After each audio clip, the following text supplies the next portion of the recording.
Hi, dit is de Inksane Podcast. Ik ben Sandy en ik nodig elke week iemand uit de tattoo-wereld voor een inkijkje in hun leven. Wil je op de hoogte blijven van onze afleveringen? Klik dan op de subscribe-button hieronder. Tot binnenkort. Bonjour, hallo. We zijn hier ondertussen bij onze 11e aflevering van de Inksane Podcast. En eigenlijk zijn er vandaag 2 mijlpalen. Onze eerste mijlpaal is, we hebben een nieuwe camera. Dat wil zeggen dat je vanaf nu de wallen onder mijn ogen nog veel beter gaat zien op camera. En we hebben ook onze eerste Engelstalige gast. Dus ik zou jullie graag een keer voorstellen aan mijn vriend Jura. Jura komt al lang naar onze studio. Hij is een Kroatische artiest. En we gaan een beetje overschakelen van de buitenlandse artiesten, zeg maar, voor die te interviewen. Dus vanaf nu switch ik over naar het Engels.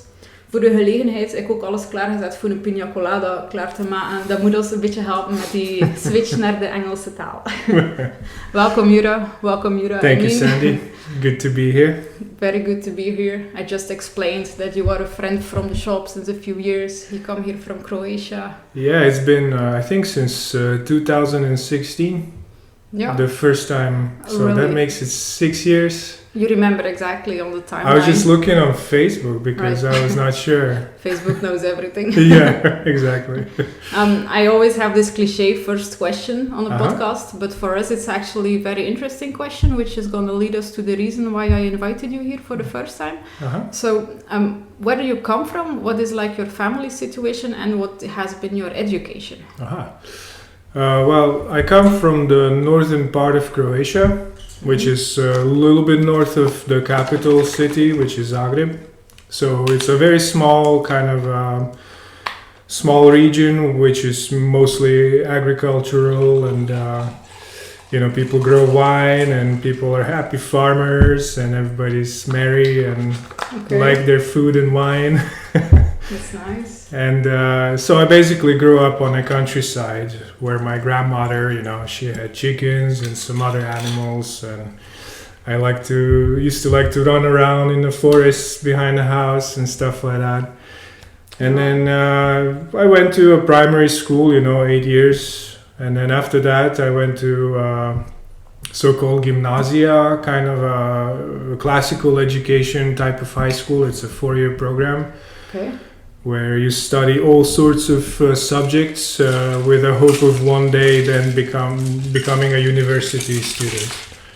It's pre-university. Pre-university, exactly. Okay. And when I graduated from there, I basically ended up studying painting in Florence. Right. Even though I had other plans, maybe studying closer to home. There's an academy in Zagreb, which I wasn't accepted in. Really? No, yeah, definitely. It's a very rigorous kind of, at least it used to be. I don't know what they do nowadays, to be honest, but they were accepting just 12 applicants out of maybe 400 candidates. And that's really the art school of Croatia then? Yeah, it's a statal academy. Mm-hmm. So I wanted to study painting there, but I guess lucky for me that didn't really work out that way. So I was very sad and disappointed at the time, but I guess the way things just worked out, I ended up living and studying in Florence with a group of international young people. They were from all over the world. This is gonna go so wrong. No, perfect. Super. There you go. Oh, cheers. Thank you so much. It's a variation, actually. I didn't have pineapple juice, but... Oh, well. It has alcohol, so... Passion fruit, nice. Yeah, exactly. That's always good.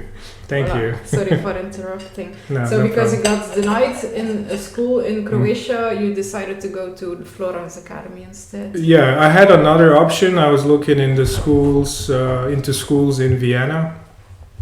But for other reasons, that was not really working out, at least in that same year. Okay. And I didn't want to be the only one from my class who didn't get into any university, because it's very competitive, everybody's trying to get in the best school possible. And And you were the last one getting somewhere, or? I guess, yeah, I got accepted. It was January the next year already. So most people knew where they were gonna be accepted by September, or even during summer when you apply for schools and stuff. No. And I had no idea what I was getting into. I just knew I wanted to learn about painting, learn about drawing in a real way, because I always drew, but that becomes all of a sudden you realize that's not enough. Like you need to get more serious about some of it, I think. Right.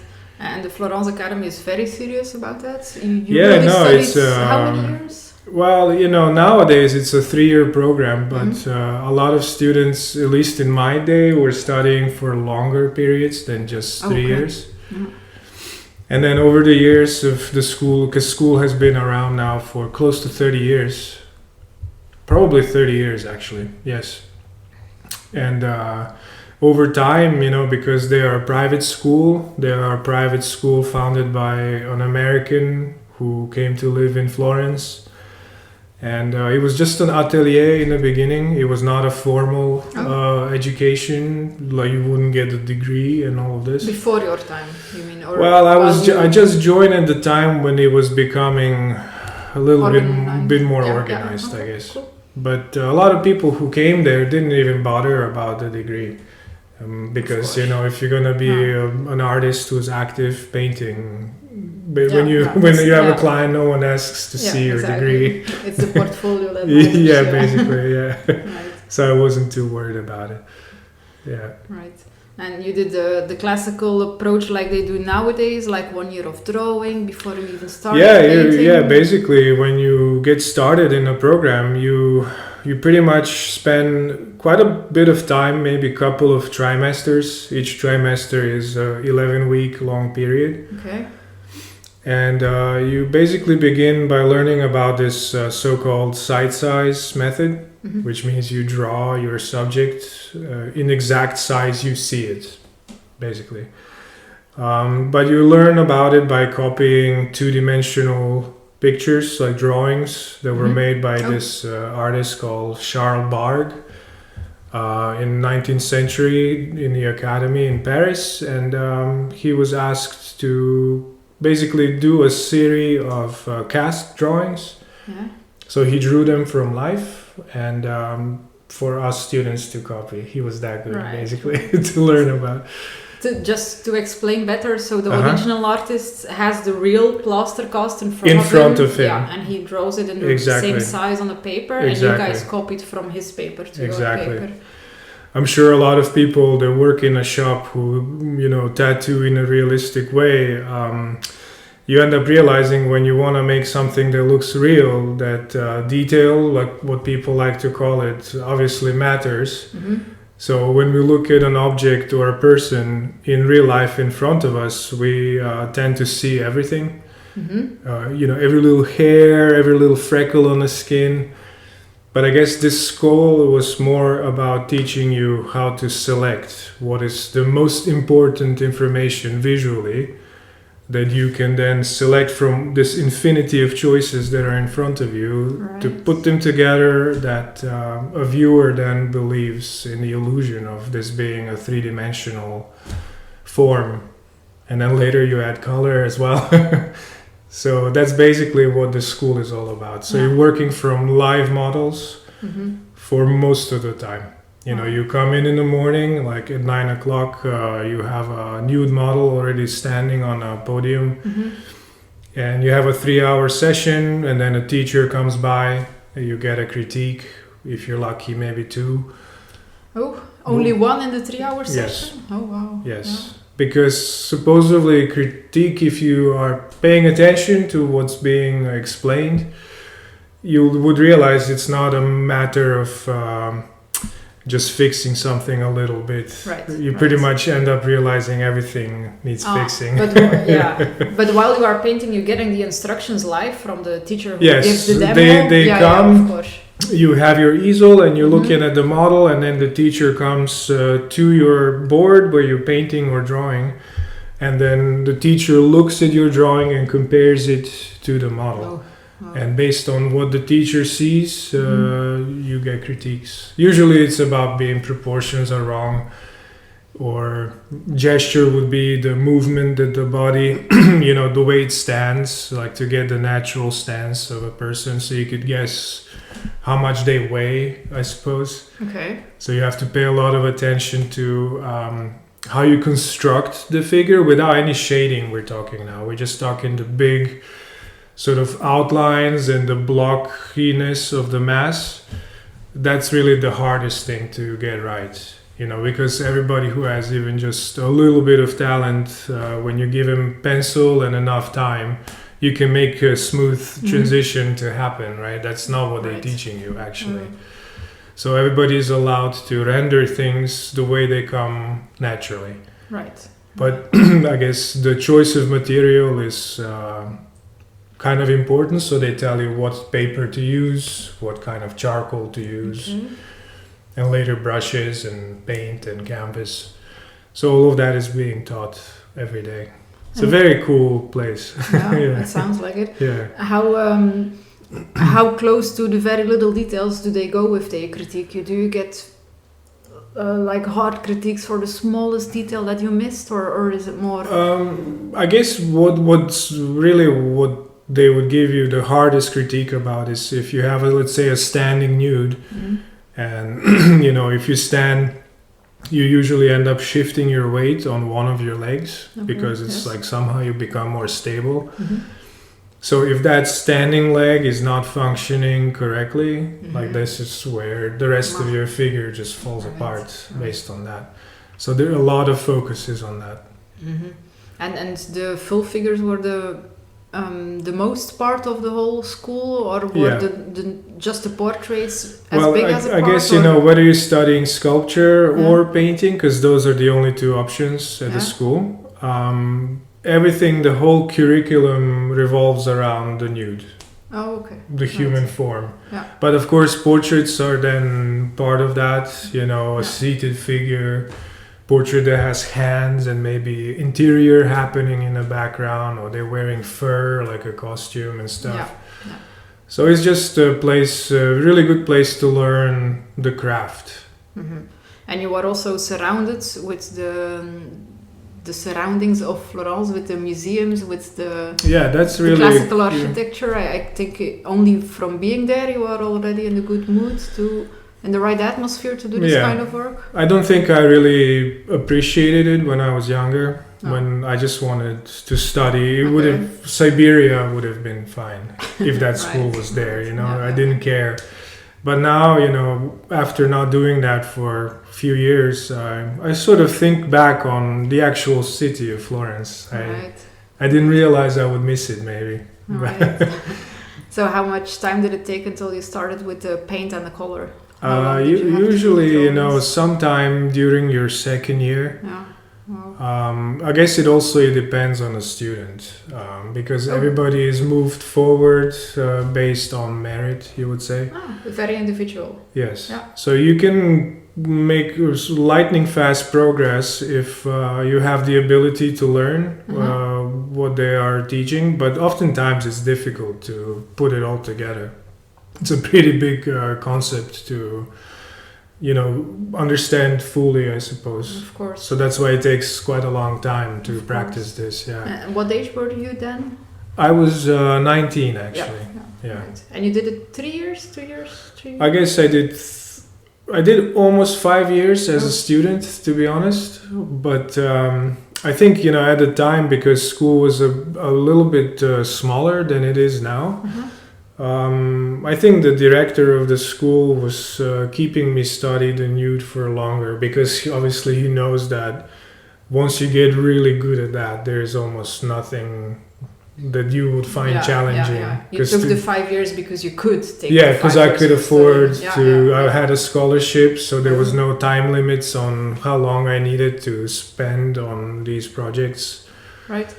And your parents were very supportive of it? Or? Yeah, they were really supportive, actually. That's good. I don't think I would be able to relax that far away from home, getting, constant criticism. Why are you there? Why aren't you here? True. So, I'm very lucky with my family that way.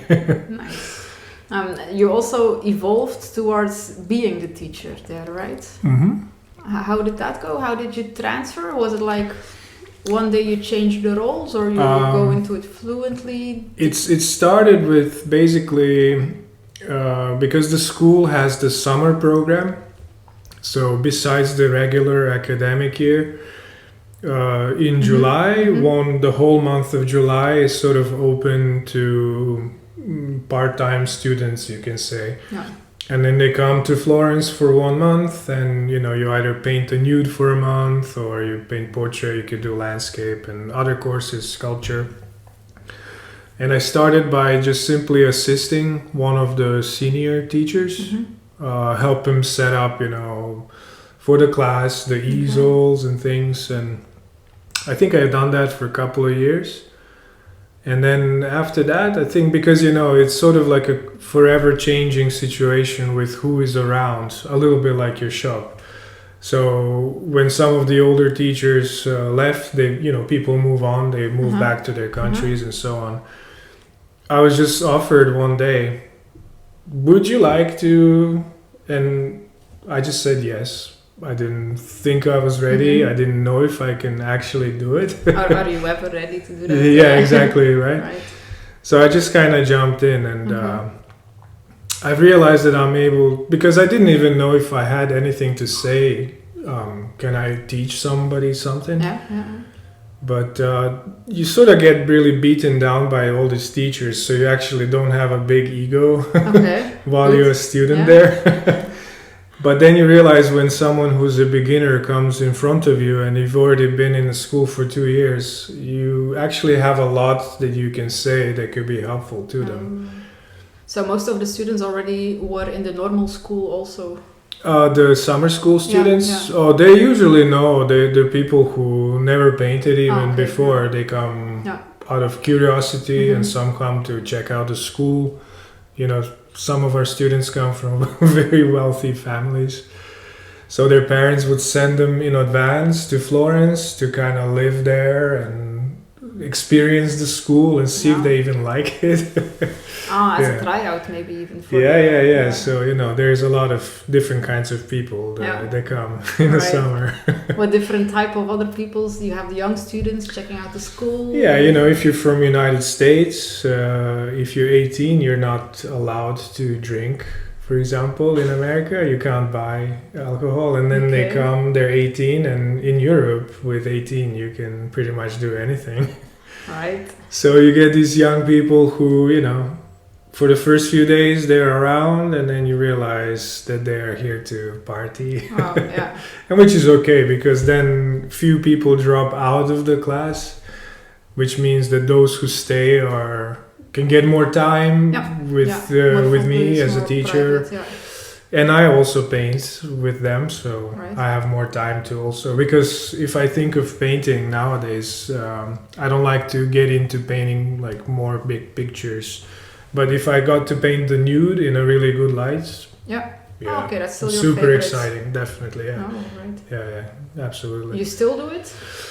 I don't have as much opportunity. I mean, I have a good painting studio in Croatia, but we're also lazy to get another person in. Because when you have a model, it's similar to having a client in a way. You have to take care of them, and then there's this whole other person. So right now it's not happening, but...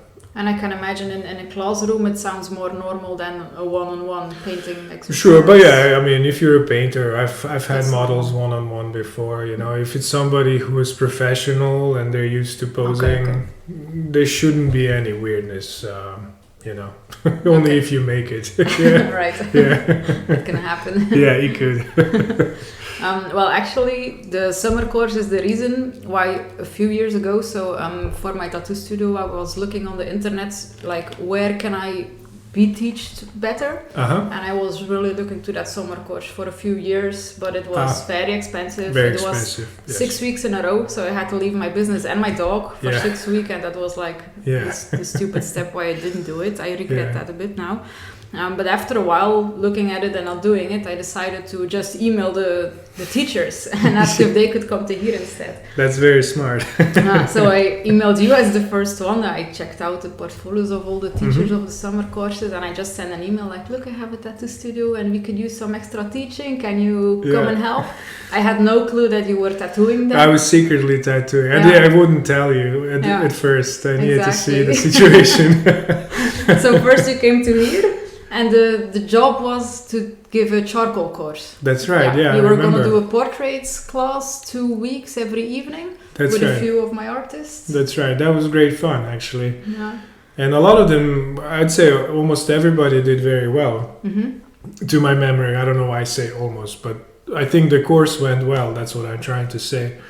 For, a group of people who are tattooing and never have really done this before, Right. I mean, obviously there's a connection between tattooing and classical drawing. Yes, for So sure. people who are capable of making a tattoo, with enough time, they could probably paint and draw and just vice the way I versa. was taught. Yeah, exactly. Exactly. I find that exciting, actually. That's cool. Yeah. You also brought your wife on the first, right? On the first time also? Yeah, she was here with me. Yeah, we at the were time we were already co-teaching. a team. Yeah. Yeah. Even in Florence, she would be my sort of like a second teacher in a class. That's nice. Because, it's a lot to do. Two people do a better job if they get along. And we pretty much do it like that most of the time. Right. Yeah. That's cool. You've been back then a second time also for, was it twice charcoal? I think one was a portrait course and then half a year later we did the skull setup with the charcoal. Oh yeah, did I teach? Maybe was that already just Taylor? I think that was Taylor teaching. Well, from the very beginning it was clear that you were interested in tattooing also. Yeah. So we just sit down a few hours, discuss more of the techniques because drawing is totally your thing, but I could give you some absolutely technical advice like theory. There was a big helpful things for me actually. And you were busy since a while already before we did that, and after that we just decided that you came back as a guest. Yeah, it was you. I didn't even dare asking. I waited for you to say it. Because if you wouldn't, I wouldn't have any hard feelings, because I think this is a very solid shop, and like when you look at the work that guest artists and resident artists are doing every day. No. Of course, it's a high level, so I was a bit nervous myself, Well, you're a very solid artist too, and I like how you could bring in the more artistic influence in the studio. For sure, it's a good inspiration for everybody around. I'm glad, that's nice. Because I feel like I'm also soaking in what others are doing, so it's a fair exchange, maybe. It's nice that way. Yeah. So now we have Jura as a tattoo guest artist like twice a year. I think twice a year. Yeah, is usually what we end up doing. Yeah. And still, while he's here, his wife Taylor, she's also a good friend of mine. She gives still the painting classes in the evening. Yes. So we organize the painting classes. We mostly have our own apprentices or artists taking it, but which it's I think also, is a fantastic thing that happens. It's also open for external people. Whoever wants to subscribe, you can. Sometimes it appears on our social media. Yeah, that's right. And it's usually a good interest for the class. Yeah, that goes very well. Yeah. I like very much the idea how you can explain to all the students and maybe students how it is so closely related to tattooing.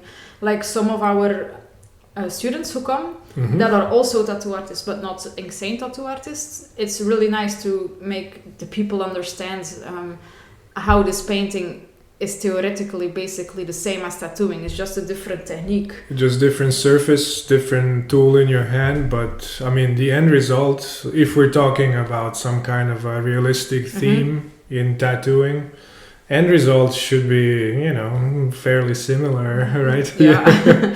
Face should look, human without distortions. Or cheekbones going, weird or cross-eyedness. Right. We've all seen bad jobs on the internet, so knowing how to draw before tattooing can only be a strong asset to a beginning tattooer. It sure is. It takes some effort for me sometimes to explain that to an apprentice. Like, if you can paint, if you can draw, it's as much practice for your tattooing. You don't always have to practice while tattooing. Yes. It's very interesting, and not only shape-wise, but like the contrast and the colors and because that's the thing, sometimes people in the attempt to make a realistic image they end up with something flat, because they misinterpret the tones, let's say. You know, tones that go from full black to, let's say, the white highlight. This is a pretty big range with the actual color of the skin as being a tone. So you can go below and you can go above. Right.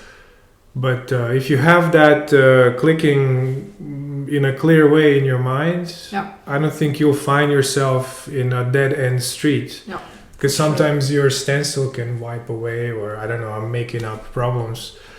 But also, you know, you need to be able to think on your feet quickly. No, that's actually the part that I learned from Taylor. If it wasn't for her, they see all the gradients in between, I might not still see all of them yet. But it's a lot. Sometimes, sometimes what I was trying to say, it's hard to understand how dark some things are. Yeah. Because you are constantly looking at the picture and you just believe the light effect that you see, right? And you believe that this is all very light because the light effect is really convincing. But that can only happen if there is a really serious black somewhere close by, really. Yeah. So if you do your transitions technically well, so they're smooth, probably a regular person who's not an artist may not realize what makes the illusion happen.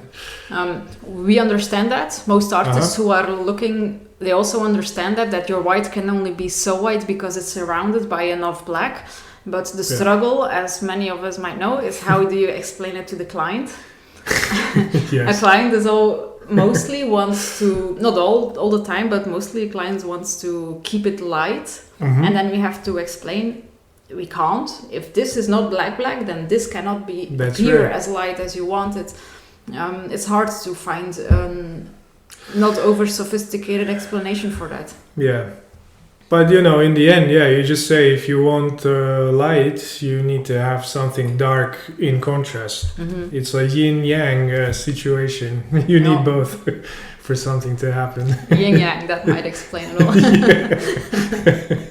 Right.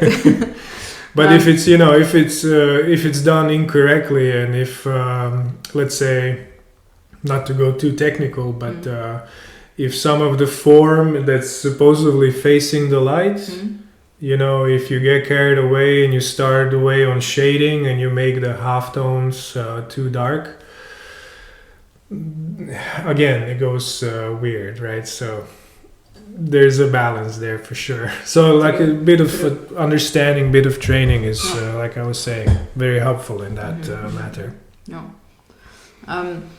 For your painting, what was the biggest achievement that you had, like in the way of, did you paint a special person's portrait, or did you sell to some special places, persons? How can people buy your paintings at all?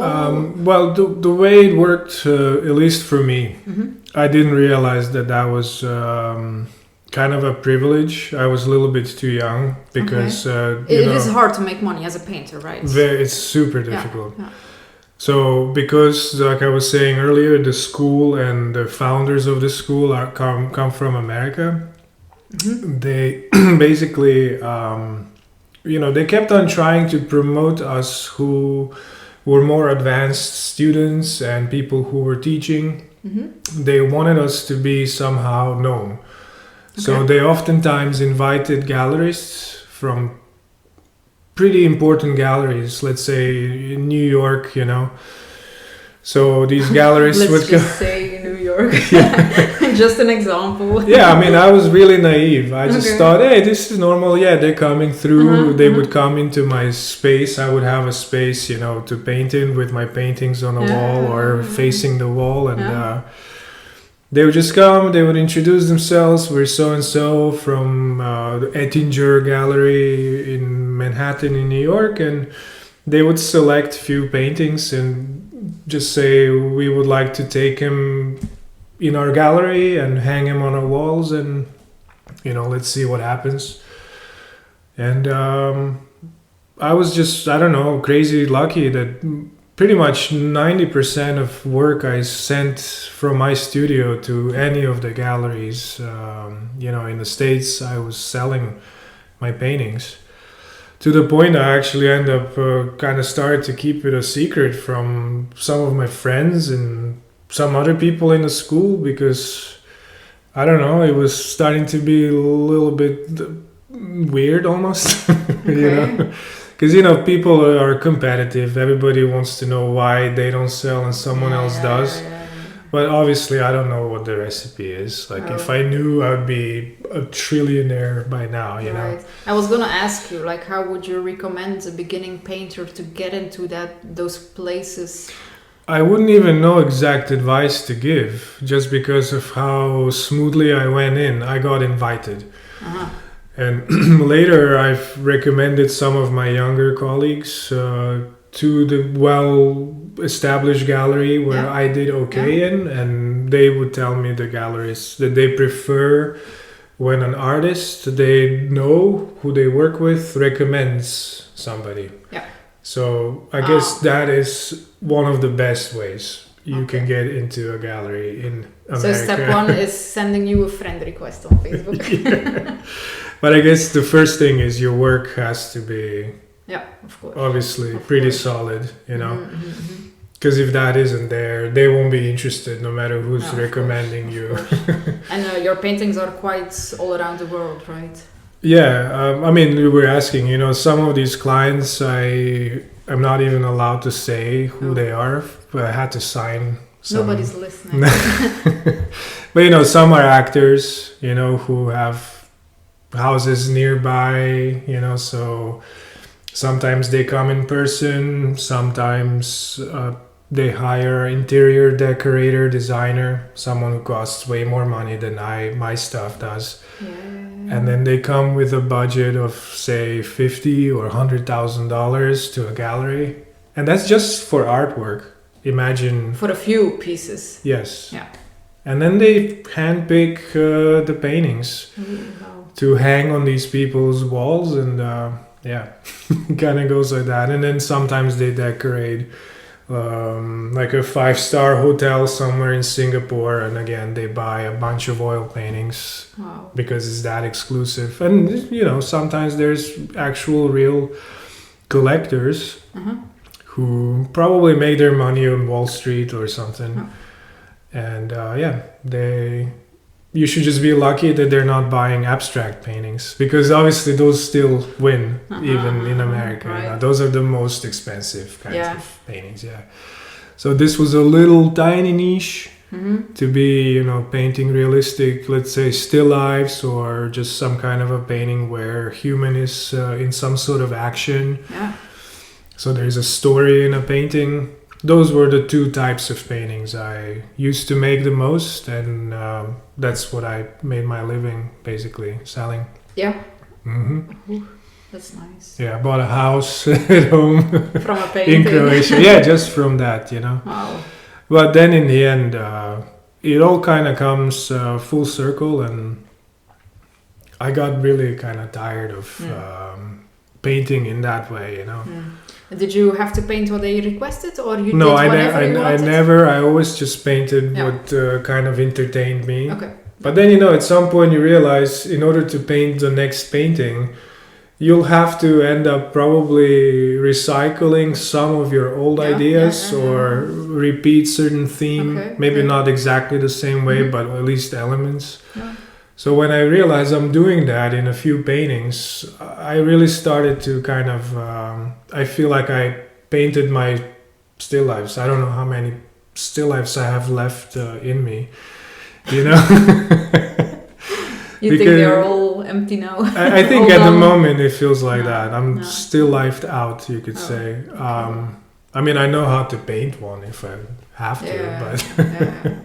I see. It's not what gets me out of bed, let's say.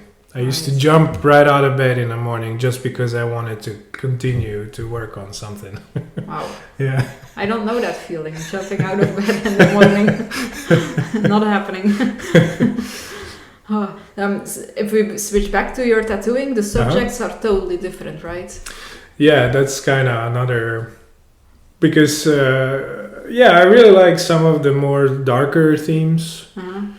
Even when I was a kid, I always drew monsters, or there was some guy with a sword cutting someone's head off, or gore. That's what everybody thinks about. So yeah, I feel like, when I tattoo, if the right kind of client comes by, I can really let loose. But in all honesty, I don't feel like I get it too often. I think it's more extreme. More people are, a little bit more conservative, even with the choice of a tattoo subject. But I decided to, because I was in this still life niche once, that I will not allow that to happen with tattooing. To be in any to niche, be requested over and over again for a similar thing. Okay. I would find that to be just another regular 9-to-5 job. Right. I would lose my excitement. So you are kind of all round in that way. I want to be. If it's still realism in a way. Well, I can even do sometimes things that are outside of the realistic genre, Is our booker listening? It's very good to know. I was talking to Max about some of that. Yeah. So, it could be an animal, it could be a mandala, it could be like a little lotus flower with a little splash of watercolors, like spilling around, and almost anything, because if a person doesn't have necessarily a picture reference, because most people bring some kind of example, which I immediately say, this is just an example, we are not copying this. Exactly. then I have a freedom to render it in a way I know how, using all the training I've ever had, just to make the coolest thing I can come up with. What was the most special request that you had from a client, like the meaning behind it, or how it moved the client? Do you have a special story? I don't think I could think of a very specific story, but I'm sure you have seen this when somebody comes and they want to have some kind of a memorial tattoo made for them. They've lost somebody. And then you do a fine job, and then it's better than what a client expected. They always tell you this in the end, and sometimes they tear up and stuff. But I'm like, no, it's okay. I'm just a surgeon, Do you tear with them, or can you? No.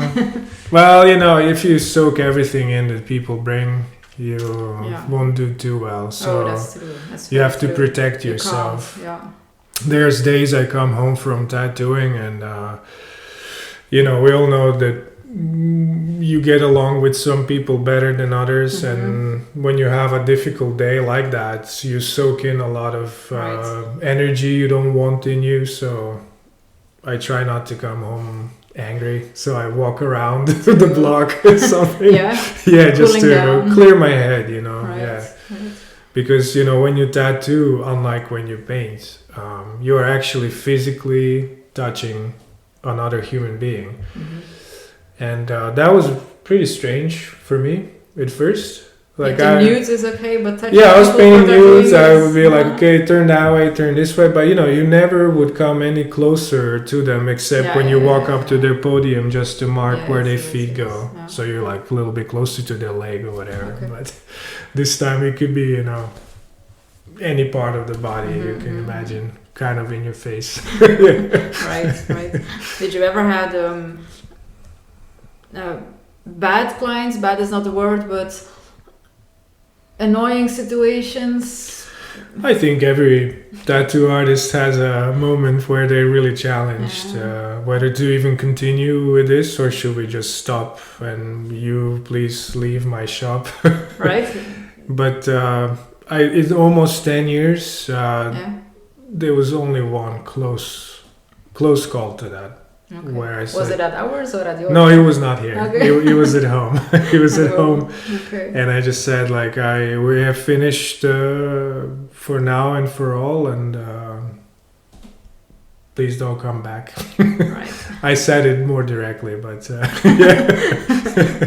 it. Right. Are the Croatian customers different than Belgians? at first I thought they were very different.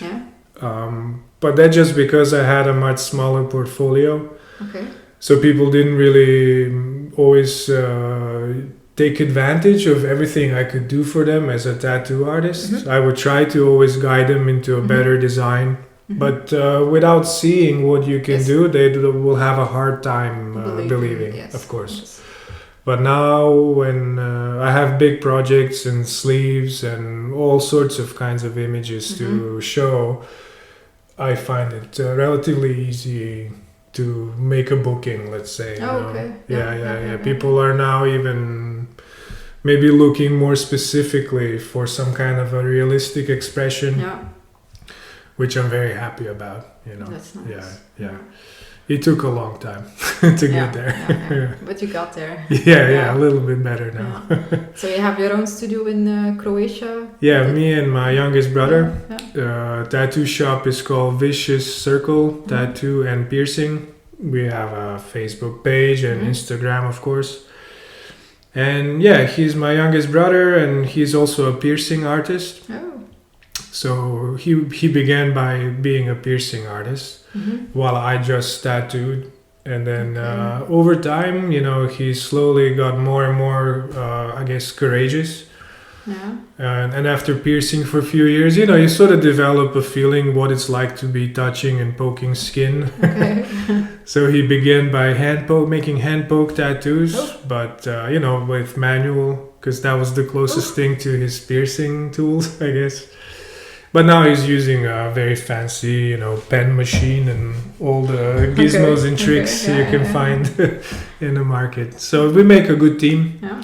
We split our projects. He has his own designs he likes to make, which are very different than mine. Yeah. And, sometimes he takes a small project, so I don't have to. So I have big things to prepare for and so forth. So that's a good way of... we split it up, and he's an actual boss. I'm 13 years older than him, but he's the one who pays me a salary. Right. He's also the one who is organized, right? Who does the accountancy and maybe exactly. marketing. I don't know. We do some marketing, nothing big. It's not the kind of environment over there where it's a word of mouth is working enough. But he does all the paperwork. Talks to the accountant. I remember a few years ago I had to deal with your brother to get the invoices for your work here. That's easy to have somebody like that at home. No, exactly. He understands all the technology much better than me, like all these gadgets and things. Cool. So he's the right person to do it. Does he have a classical training? No art education? No real formal training. Okay.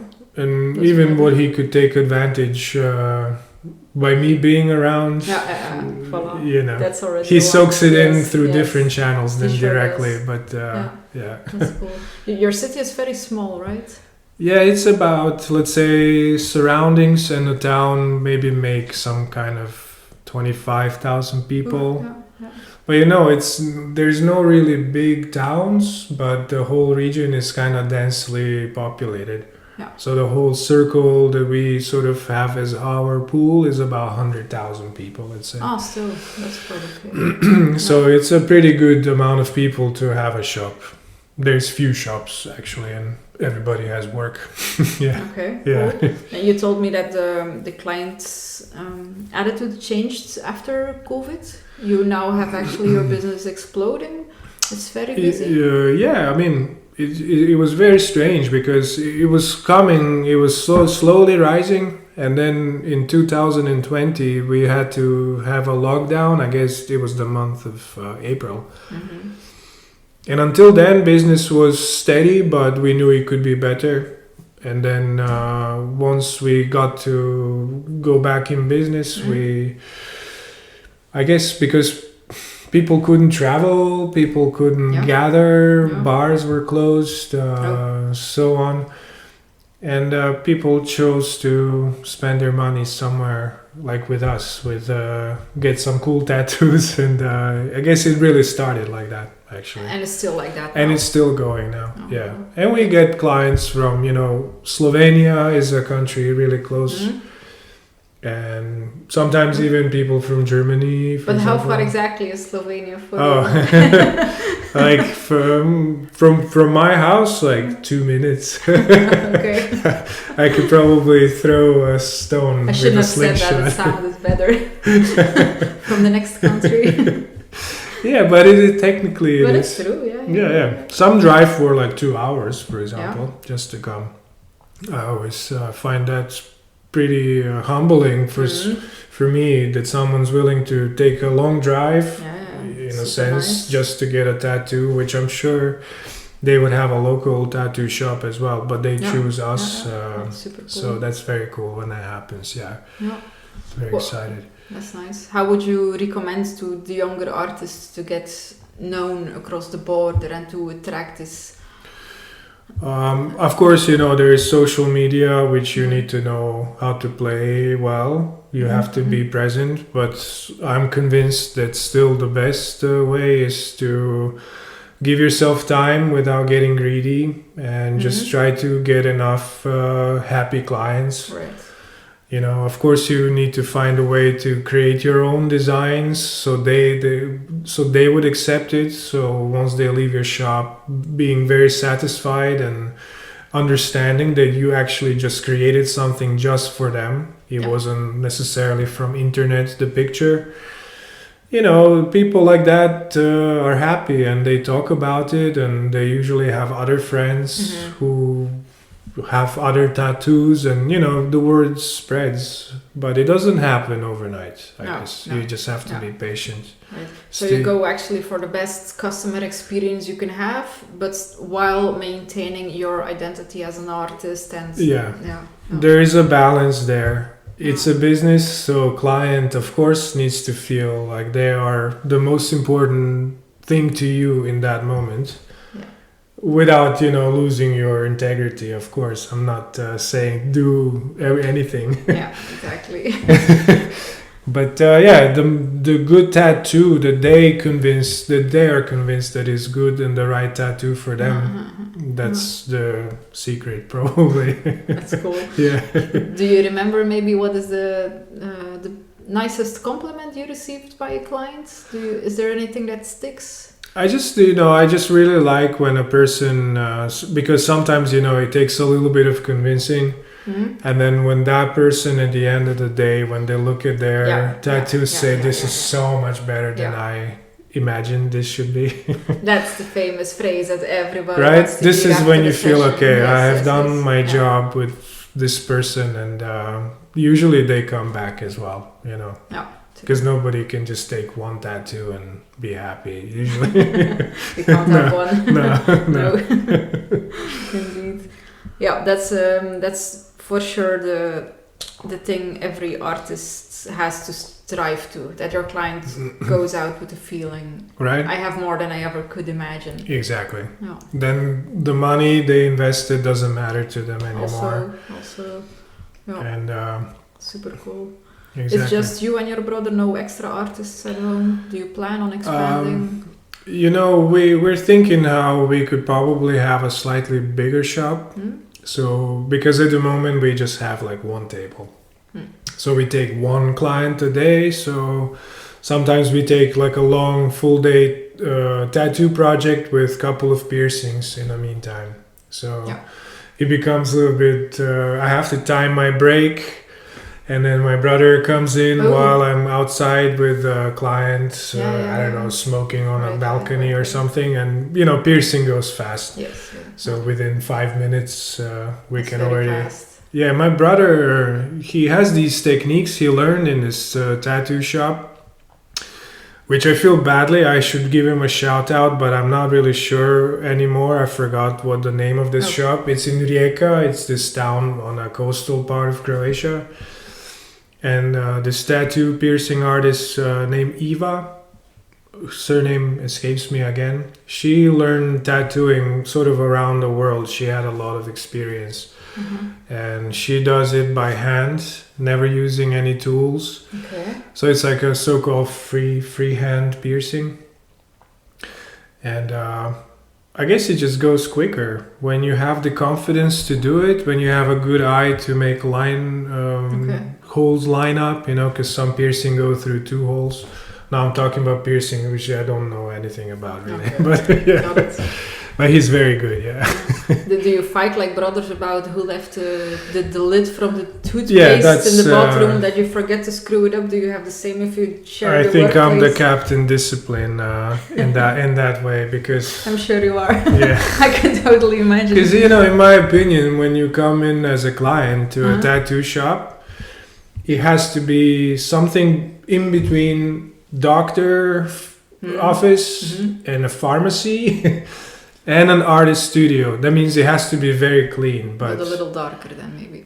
Yeah, you're not exactly giving eye exams and stuff, but no. It has to smell clean. It has to not have, coffee ring on a table and some tobacco stuck to it because you're rolling your cigarette on a table. Nothing is dirty, but, small things. Yes. Yeah. Got it. Yeah. What else do you do in your hometown? You have a hobby, which is quite interesting. I've always liked music. you can even tell by my t-shirts I wear every day that rock music, it means a lot to me. And I guess because I had to stay in Croatia for 2 years in a row, which has been the longest for me since I was 19. I've never been at home for that long. Before that, it was 5 times a year back and forth? Yeah, I would stay for 2-3 weeks at home and then pack our bags and fly somewhere else and, keep on doing it all year long. Teaching, painting, tattooing, other things. So, because I was tattooing a couple of people I've known from my past, like from the 90s when I was a teenager. And they were a band, these guys. So anyways... I got invited to join this sort of a hardcore punk thrash sounding group of guys. Okay. Really excited about that because I like to play guitars and I've always had them. Since I was 9 years old, I was already playing a guitar a little bit. I used to study like classical guitar, with the long nails and of course all that stance, I can't seem to unglue from the classical. Right. I first started everything classical. I didn't know you had a classical study also. So I did that for 6 years and then... 6 years, like academy after school? Yeah, music school. It was like an extra curriculum. Yeah, it's like a music school. Okay, you can bring your children to. Yeah.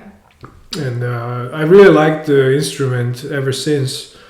And then, when I got a little bit into my teens, like 13, 14, I obviously started to have my own taste in music. So I realized that bands I like play electric guitars. So I knew some about guitar, so I started with acquiring amplifiers and guitars. So right now my house is...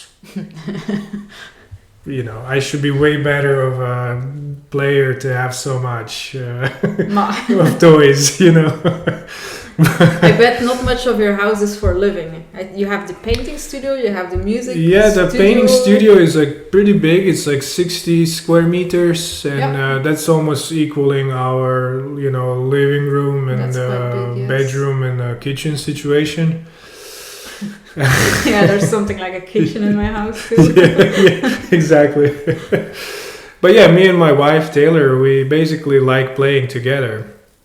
Besides this other band that I just occasionally we have rehearsals because one of the guys works abroad, so we can have 3 weeks in a row. We can have a rehearsal once a week, and then 3 weeks in a row there's no rehearsal. So it's not very serious, and we all understand it's just kind of like a hobby for us, But you are probably as guilty with the planning. Yeah. Not anymore. I want more. COVID, yeah, exactly. Now I want to dump everything. No more painting, no more tattooing. Now I just want to do guitars. Right. That won't happen. Trust me. The next phase in your life. Why wouldn't it? Who knows? But yeah, we like to make songs basically. Somehow, even in music, just like with drawing or tattooing or painting, I like to create my own creations. Yes, Whether they're good or not, I'm not excited or sad about it, whatever. But with nowadays technology, digital technology, you can actually in your house make a demo tape, so to speak, that's better than some of the studios can do. Some of them, yeah. Yeah, so in a way, I mean, if you're professional, of course, you will laugh at my attempts, but nevertheless, it's a great interest, and it never left me. And many times I said, even to my painting clients or students or even tattooing clients, that if some goldfish that makes your dreams come true would come, and I had 3 wishes. What, a goldfish? Yeah, or a fairy or whatever, Okay. Something that grants the ghost from the lamp for the viewers. Exactly. The little genie from the bottle. Genie, yeah. I would probably choose to be a successful musician. Not a musician, but it has to be successful. Because the rough aspect of it probably doesn't attract me so much. Traveling, from one club to next in a van. No? I would play there, but I would like to have my hotel room afterwards or something. I can totally relate to that.